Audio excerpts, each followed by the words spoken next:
Europe 1 Soir Week-end. 19h, 21h, Stéphanie Demuru. On reviendra dans quelques instants sur la situation aussi, puisqu'il se passe des choses au Proche-Orient, beaucoup d'espoir dans l'attente de la libération des otages. Mais pour clore ce chapitre sur la crise politique, il y avait aussi cet appel d'Éric Ciotti qui exhorte ses anciens collègues des Républicains à tourner la page du macronisme et à rejeter toute participation au gouvernement Le Cornu. Alors ça, c'est fait, manifestement, et à rallier l'alliance UDR-RN.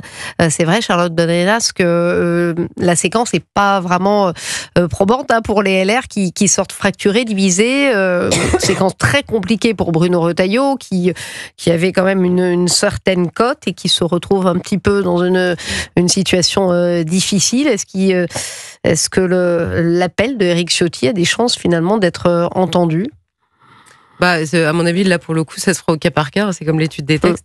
Et il y a certains députés qu'on fait savoir, c'était la rumeur ces derniers jours, certains députés LR qui étaient tentés, en effet, de faire ce pas.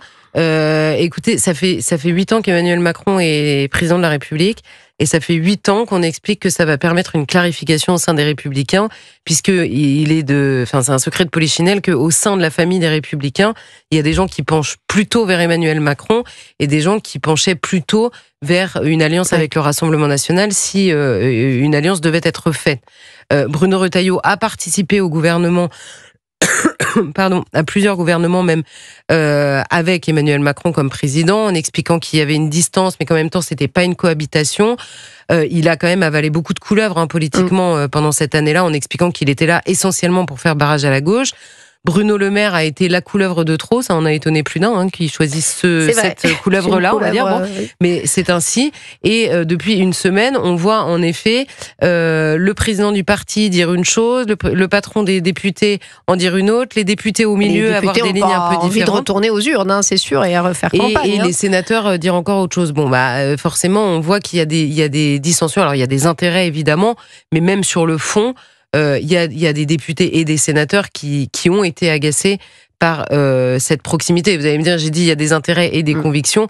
Même sur le terrain des convictions, il peut y avoir des intérêts, puisqu'aller expliquer aux électeurs la semaine qui vient de se passer pour les Républicains, ça va être de la pédagogie. En tout cas, c'est du petit lait du côté du RN. On a vu Marine Le Pen hier se promener au Mans, tout sourire. C'est vrai que la séquence est très profitable. D'ailleurs, je vous propose d'écouter Louis Alliot, député RN dans les Pyrénées-Orientales. Il s'est exprimé ce matin sur CNews et lui, évidemment, il veut une dissolution. In fine, on a Le Cornu 2. Ce qui est évidemment un échec absolument total, ce qui prouve que M. Macron n'a plus la main, ce qui prouve que le pays est bloqué et qu'ils vont user encore de vieilles ficelles pour faire passer un budget que les Français ne veulent pas. Et dans tous les cas de figure, nous irons et nous allons à la dissolution. Et je pense, pour notre part, que le plus tôt sera le mieux. Oui, forcément, le plus tôt sera le mieux. Ils sont crédités, Elliot Maman, à 39%, je crois, selon les derniers sondages. C'est vrai que c'est peut-être l'heure, clairement, du Rassemblement national, pardon. Oui, et ça peut être d'ailleurs un pari légèrement risqué, dans le sens où dans les enquêtes qualitatives, c'est-à-dire lorsque les Français sont sondés et qu'ils n'ont pas une liste de réponses qui sont préconçues et qu'ils sont libres de véritablement donner leur indication par rapport à tel ou tel parti, l'argument qui revient le plus en faveur du Rassemblement national est de dire c'est le parti de la nouveauté, il n'a jamais été testé.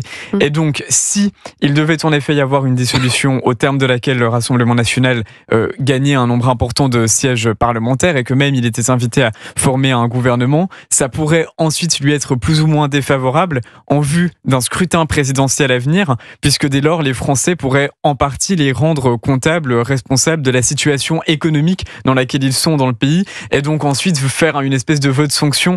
Évidemment que c'est de toute façon les échéances électorales sont tellement à la fois incertaines et rapprochées que tout ne changerait pas du tout au tout du jour au lendemain, mais simplement c'est aussi une espèce de pari à prendre à 1 an et demi vraisemblablement du prochain scrutin présidentiel. Simplement, ce qui est frappant, c'est notre incapacité de manière générale à reconnaître la légitimité d'acteurs politiques qui ont pourtant été élus, que ce soit les appels à la démission généralisée envers Emmanuel Macron ou même par rapport à Bruno Retailleau qui a été élu par 75% des personnes invitées au vote dans son parti, et qui, alors même que sa ligne est de dire ni soutien ni opposition intransigeante à l'égard tant du RN que des macronistes, se retrouve totalement pris en tenaille avec une partie de ses effectifs, par exemple Florence Portelli, qui se sentent plus proches d'un côté ou de l'autre, en fait. Exactement. C'est ça le problème, c'est que Bruno Retailleau ne veut pas choisir, et que dans son parti, la plupart des gens ont choisi d'un côté ou de l'autre.